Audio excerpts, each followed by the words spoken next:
Excuse me, Mr. Geo. Yeah, what's up? What does it take to become a champion? You gotta dream, you gotta think, you gotta act, you gotta ball, you gotta bleed, and most important, you gotta believe.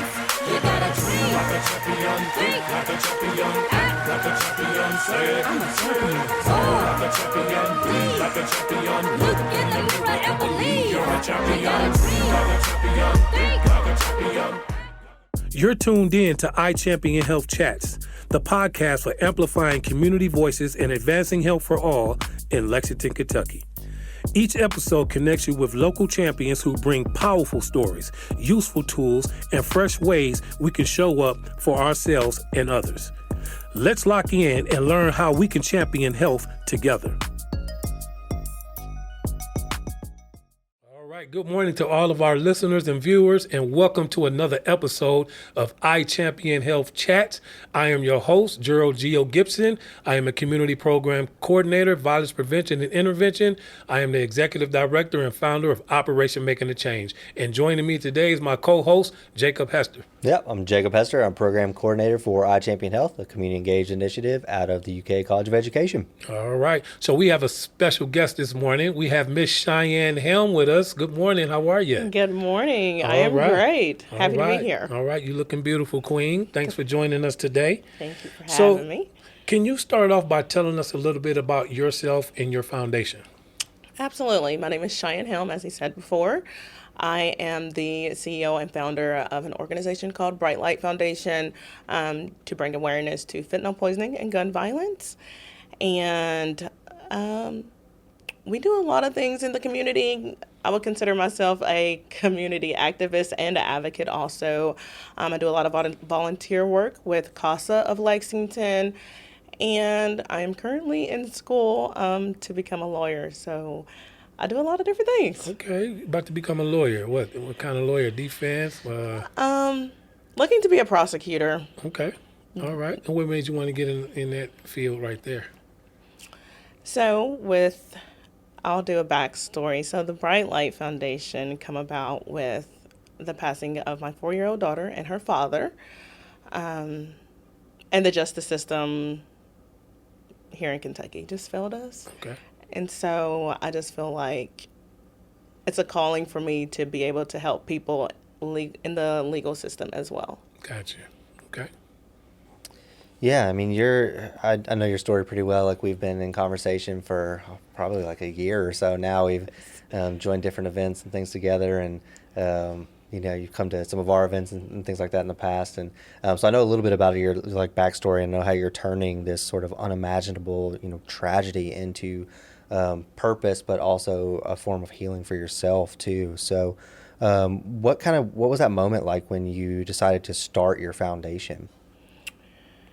It was a God moment. Back in 2023, a couple of months after my daughter passed away, I was very suicidal, and I didn't want to be here. I didn't feel like I had a purpose here or anything like that. Like, it was just gone. And I kept praying to God. I was like, okay, God, what am I supposed to do? What am I supposed to do? And in July, I went to a women's conference. It was my first time ever been to a women's conference, and they were praising God and doing all these things, and the Holy Spirit just fell up on me for me to do something in honor of my daughter. And I'm like, okay. So I went home and I started praying, and over the course of a couple of months, I was like, brighten this, brighten that. But it was like, no, that's not it. And so I was reading a chapter out of Jeremiah, and it was talking about bringing light to the Gentiles who were in the darkness. And it was just like Bright Light Foundation. I was like, okay. And so in September of 2023 is when me and my assistant director now, we're going over the ideas of starting the nonprofit and what the name should be and things like that. I was like, I already know the name. God gave it to me. And she was like, what is it? I was like, it's a Bright Light Foundation. So as far as like the documents go, and with the Secretary of State getting all that stuff done, it was done in September of 2023, but the Bright Light Foundation launched on my birthday in October of 2023. So October 4th, 2023, the Bright Light Foundation just started. And so since then, it's just been the move of God upon this organization. And things don't happen overnight. When you plant the seed, you don't immediately see the fruit of your labor. But I've seen the fruit of my labor quickly grow over a short amount of time from other organizations that have been around for quite some time. How has that purpose and that healing changed over time too? You're talking about planting those seeds and starting to see the fruits of that labor. What is that looking like now from where it was? Well, I was more so focused on, at the time, bringing awareness of just about what happened to Brighton and what just happened to her father. But now I see that it's not just about them, and it's not even just about me. It's about our nation, actually, overall, and knowing that there's so many people that are going through the exact same thing, and feel like they don't have a sense of purpose and feel like they don't have any support and things like that. And I'm able to kind of relate, in a sense, to those individuals. But to reiterate on my own healing journey, it's not linear, because grief is a cycle, and how you process that is solely up on your belief system, the things you go through in the cycle of grief. And I will never get over the loss of my child or losing her father and things like that. But also the way I represent myself and stand in the truth of who I am and bring light to other people. They look at me as if, how do you get here? How did you get here? And it's all the grace of God upon my life. It's all his love and his mercy. And people look at me as being strong and all these things. And I am. I take account for that. I am. But it's God's strength in me to get me to where I am at today. Because obviously, even a year ago, I was not here where I'm at today, and being active in the community and having all these people do outreach to me and helping so many people. And it's just the numbers with the Bright Light Foundation, as statistics go, it's just growing. Bright Light Foundation is reaching more people. Brighton's story is reaching more people. Her father's story, my story, and it's all for God's glory at the end of the day.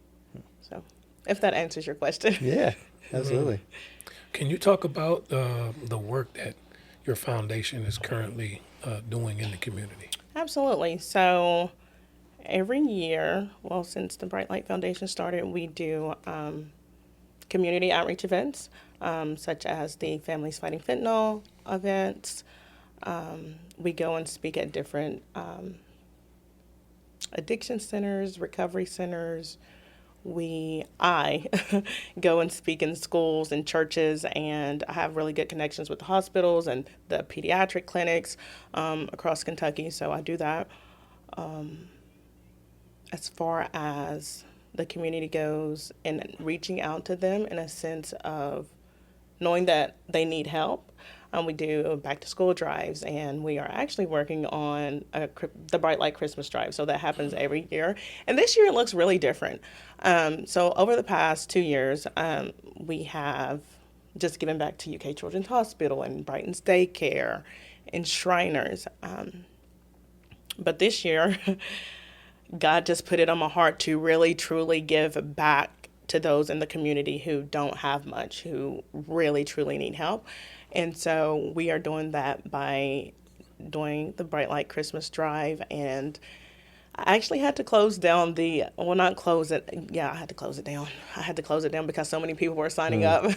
And so I'm like, okay, God, you put this in my spirit and for this organization to do this, to be able to provide for these families. And so this year, individual families are totaling up to 88 with just the parents who have signed up. That's not including their children.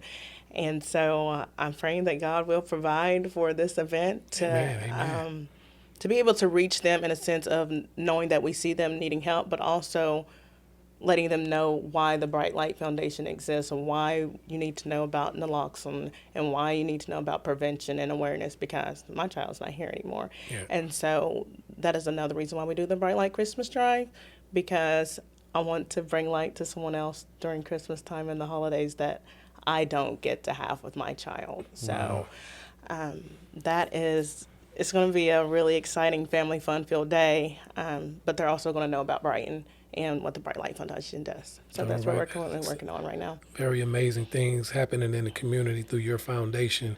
You mentioned fentanyl. How dangerous is fentanyl? What do you want the community to know about, these dangerous drugs that exist in our communities right now? It's fentanyl is very lethal, and I didn't know about fentanyl until 2023 when my daughter passed away. I didn't know it existed. Take your time. From what I've learned with my partnerships with the DEA, fentanyl since 2023 has killed over 100,000 people who did not know that whatever substance they were taking was fentanyl, whatever pill. Like there's a campaign called One Pill Can Kill, and it's on the DEA's website. And the statistics of that makes fentanyl the most lethal overdose of a drug in the United States. And so it's the tip of a pencil that can kill you, the very tip of a pencil, which is not a lot. And it's very saddening to see that it's not just happening with people who are addicts. There's no discrimination when it comes to fentanyl. It's happening to college students, and it's happening to teenagers who, have anxiety and think they're getting a Percocet or something off of the street to calm their nerves or something for their anxiety, and they're actually getting something that is lethal and that is going to kill them. So there's no discrimination whenever it comes to fentanyl. Like, it can happen to anyone, unfortunately, and it doesn't matter your background, where you come from, how old you are, really, because it happened to my 4-year-old daughter. And then I see, my daughter didn't have a choice. She didn't make the choice to take fentanyl. It was somewhere in a home where I thought she'd be safe, and she wasn't. And since then, my daughter passed away. Like, I see fentanyl and being in daycares and kids passing away from it in daycares, and it's just very lethal. And it is a monster, honestly. It is a monster, and it changes everything. It changes everything, and the dangers of fentanyl are very real. So as far as college students go and young teenagers, I highly suggest not taking anything from a friend or anything off the street that you think that you're getting, because it's not that. If it's not prescribed, don't take it from someone. That's what I really want to say. Yeah, thank you for sharing that. It's heavy. Yeah, I've heard you use like intentional language too when you've talked about it, and saying like fentanyl poisoning versus like a fentanyl overdose. Can you maybe speak to that a little bit? Absolutely. An overdose is when, I feel, and you can look up the definition of an overdose, is when someone intentionally knew that they were taking X amount of something. Poisoning is not that. You didn't know. Fentanyl poisoning is simply that. These individuals who have lost their lives have been poisoned by such lethal, drugs. And like I said, it only takes a little bit to knock you out, take you out. And that's where I've done the naloxone training to be able to revive someone and know the signs of an overdose and things like that, or at least try to reverse the overdose, quote unquote, that's happening. But as far as fentanyl poisoning goes, it is poison. It is very much poison. I know the death rates are different, but, whatever you're taking, say if you're taking heroin and fentanyl, it's still, but you don't know it's fentanyl. It's still poison, because it's like you didn't know that you were on fentanyl, if that makes sense. Yeah. I feel like that. I wanted to ask that because it was something that I noticed when we first started talking, and it was something I hadn't really thought about, but from like a stigma perspective too, right? Like it changes that narrative from it being like somebody who's struggling with addiction, maybe somebody who chose to use a drug at a certain point in their life, versus like this whole other scenario where, like you said, they could be, you know, it could be in nearly anything, right? Like at some point, Correct. some of those stories are probably farther and fewer between, right? But yeah, just like there are people who are, experiencing, who are losing their lives over it, that aren't making a choice, right? Correct. And so I really appreciated that kind of language shift, and kind of shaping my mindset on this problem, or kind of any other problems, how we talk about them and Correct. use certain words that we don't think maybe have like a stigmatizing connotation to them. Yeah. So like I said, I really appreciate how you've shifted my mindset for something like that. Absolutely. Because there is a stigma around it, around fentanyl, and it should not be. I know whenever my daughter first passed away and I was on the news and all these things, they would put on their overdose. And I kept telling these people, I'm like, my daughter's 4 years old. She didn't pass away from an overdose. This is Right. poison. This is fentanyl poisoning. And so I kept saying that on there, like, my daughter passed away from fentanyl poisoning. That's exactly what that is. This is not an overdose. This is completely different from an overdose. So, yes. So let's kind of shift gears a little bit and sort of look at the bright light, so to speak. You've been out in the community a lot, right, doing this work. So what do you feel like, from your perspective, like is helping the community feel stronger, healthier, or more connected right now? I feel that it's being able to relate, in a sense.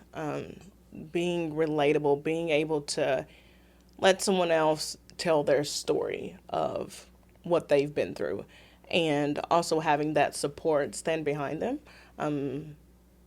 As far as the Bright Light Foundation goes, that's what we're here for. To, like I said in the beginning, to not only just talk about my story and bring awareness of Brighton, but also other people.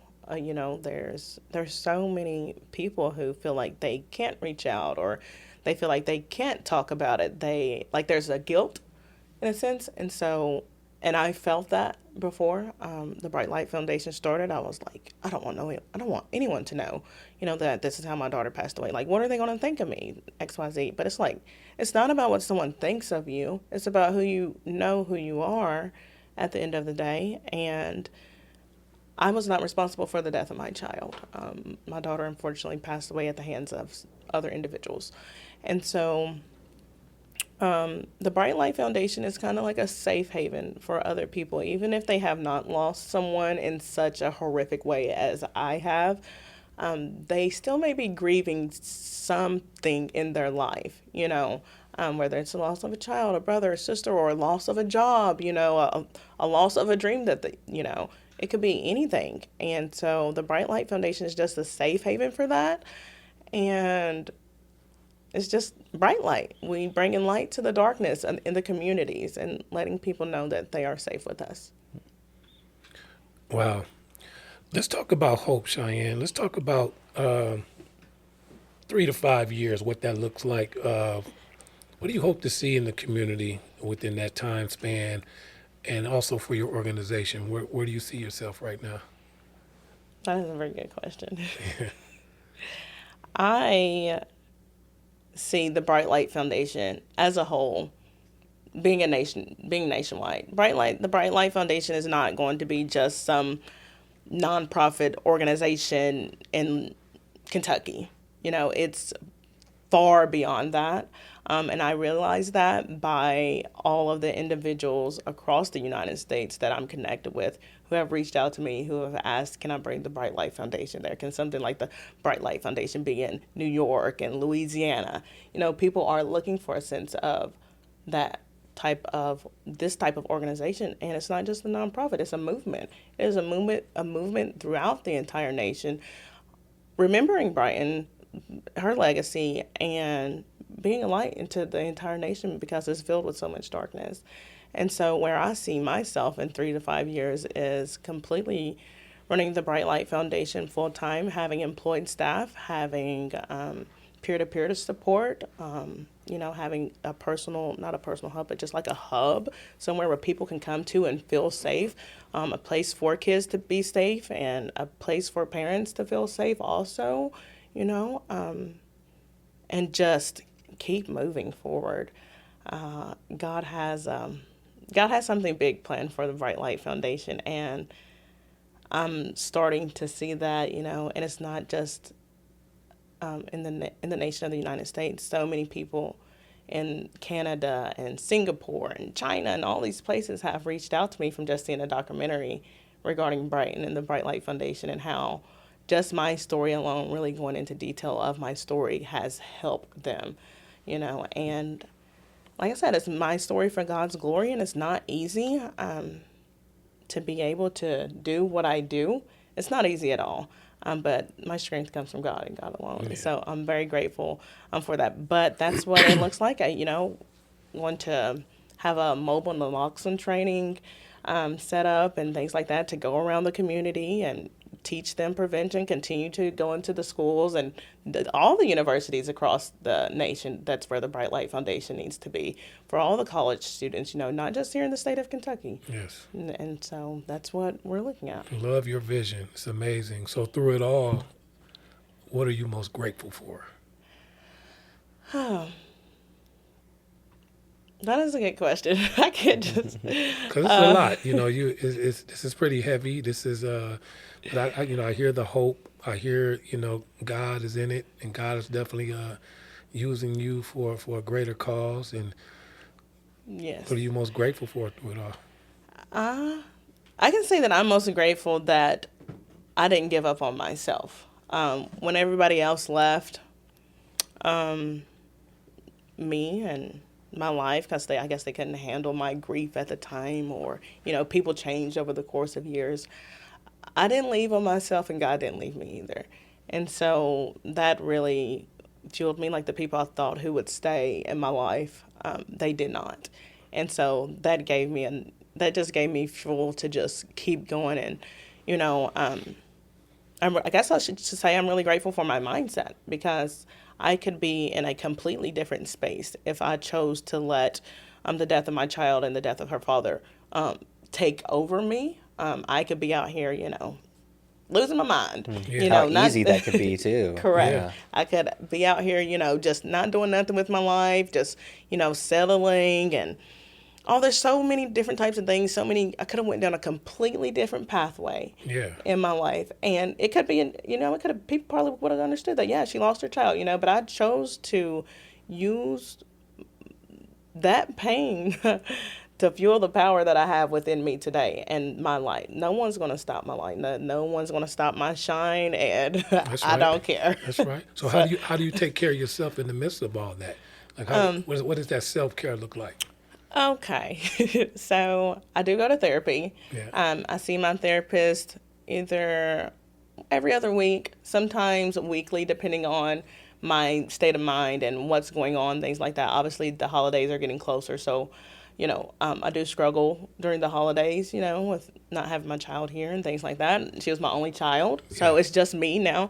But I take care of myself by going to therapy and being mindful of what I'm letting in my mind and in my heart, because your heart and your mind is aligned right here. So what are you letting in here is coming through your ears, and what are you seeing? What are you hearing? What are you feeling?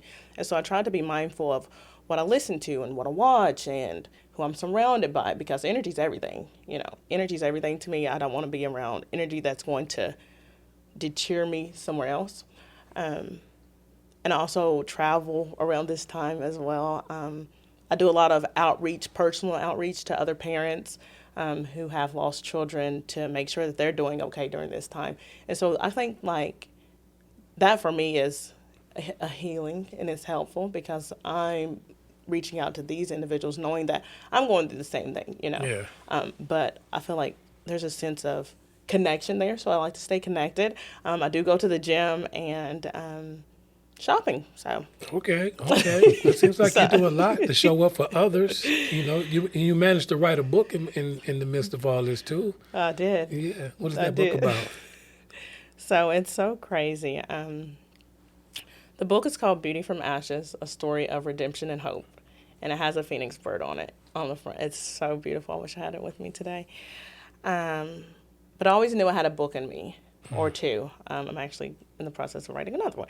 Okay. But yeah, so my book, it is basically a memoir in a sense of what I was going through when my daughter first passed away. And it includes my prayers that I wrote to God. It includes my poems. Like, I didn't start even writing poetry until my daughter passed away. I didn't even know I had poetry in me. I'm like, what is this? This is new, you know? So, and then it also includes like letters I have written to my daughter over the past 2 years. And so that come about at the beginning of this year. So I wrote my book, or started writing my book in March, published it April 13th. In a very short, Congratulations on that. thank you, very short time frame. So in January, I was given this 52-week Bible reading plan, and in that first week, it had a place to where you could write down your prayer, or whatever. And I was like, okay.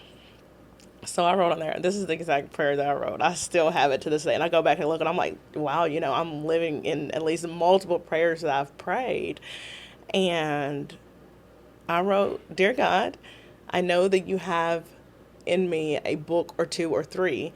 Please place the right people in my life to get this book published." And that was it. So in February, I met with a career counselor through my therapist. She was like, "You need to reach out to this person. You need to reach out to this person." I was like, okay. And so we ended up having brunch. And we talked, and I told him about my life and the things I was doing. And he was like, "Cheyenne, you are not meant to work for anyone." I was like, "What do you mean?" He was like, "You have an entrepreneur mindset." I need to meet him. But go ahead. Yeah. He was like, you have an entrepreneurial mindset. He was like, in 2-3 years, you're going to be doing so many things, and it's not like God's going to be able to provide for you in that sense. I was like, "What do you mean?" I just kept asking, "What do you mean?" Yeah. He was like, "You need to write a book." So this was in February. I wrote that prayer in January. I was like, "Okay." And he was like, "You need to write it as soon as possible." I was like, "Okay." "Okay, I can do that." That exact same day, this lady from a publishing company reached out to me from Chicago. And she was like, "Is this Cheyenne?" I was like, "Yeah, I usually don't answer no calls." I was like, "Who is this calling me from Chicago?" And she was like, "Is this Cheyenne?" I was like, "Yes." And she was like, "I seen your documentary on YouTube, and I want to help you write a book."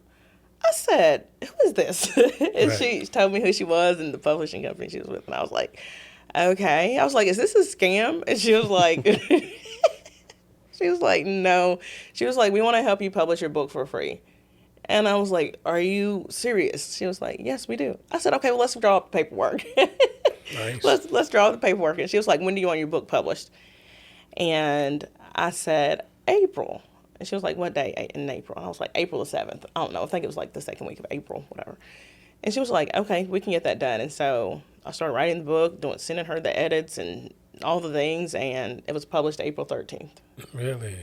Well, congratulations Yes. on that. Yeah. Yeah, so Okay. the way that God moved in just from that month, from January to February, of me writing down that prayer. And it was just crazy. I was like, "Okay, God, what? Won't I'm he going to do get it? this book." Won't he do it? He Won't said he do would. it? That's right. Yeah, it's So- amazing the amount of trust and vulnerability to put yourself out there in another platform, right? Like, Correct. podcast and like sharing your story like physically with people in schools, and then book deals and all that sort of thing. And like the vulnerability of like sharing your story in all those different platforms, and then in this case, like with the book, to like basically publish like your journal, like. Yes. Kudos to you to be able to like to have that like in you to be able to just like turn that type of thing over to help other people. Yeah, I literally tell people, I'm like, when you purchase my book, you are going to take a deeper dive into what I was going through every single day. You talked a little bit about energy too, so I'm curious. Gio and I we're really into music. That's kind of one of the things that we bond over. I know for us, it's like a self-care strategy as well. So what's like a song or an artist that you turn to when you need a reset of some sort? So whether you need like a pick-me-up or you need like a calm down. That's a good question. So, I would say Maverick City Music. Fear is not my future. For sure, with a pick-me-up, whatever you want to call it, it's just really my go-to. And so I really connect with that song because in April of 2023 is when I got rebaptized. I gave my life back to Christ. And whenever I was coming up out of the water, they were singing that song.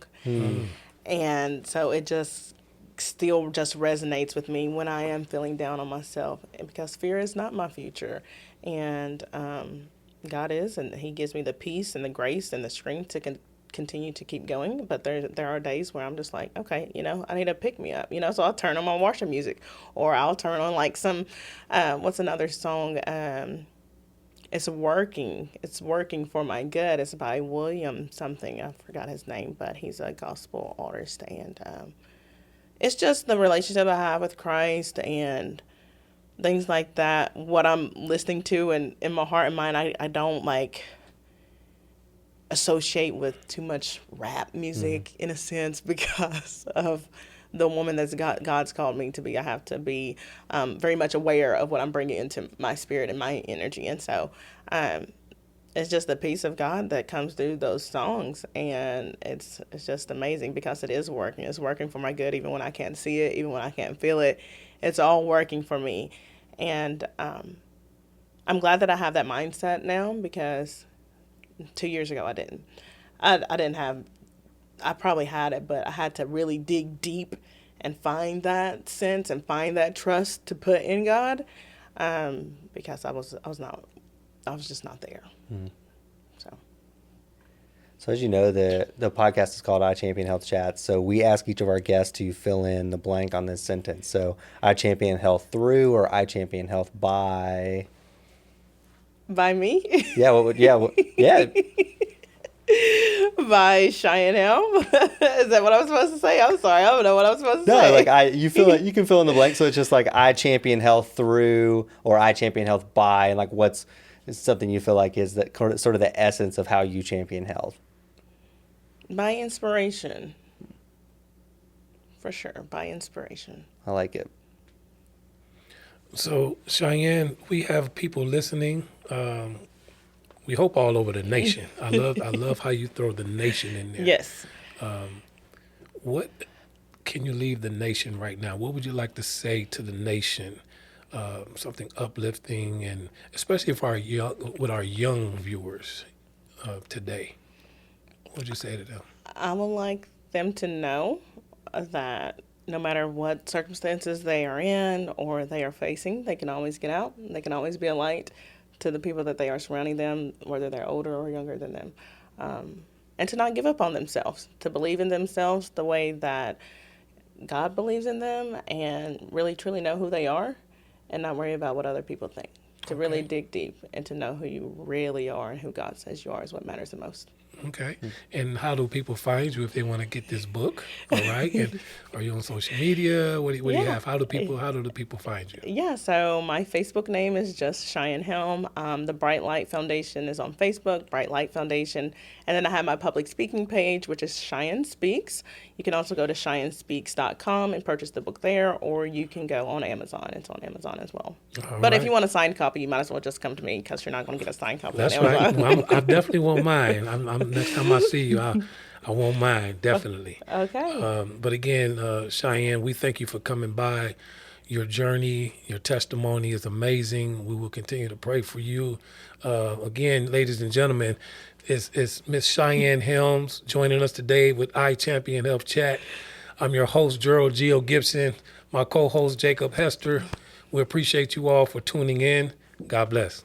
Thank you. Thanks for tuning in to IChampionHealth Chats. If something you heard in this episode spoke to you, don't forget to follow us and share it with your community. You can find us on social media at IChampionHealth or email us at iChampionHealth@uky.edu.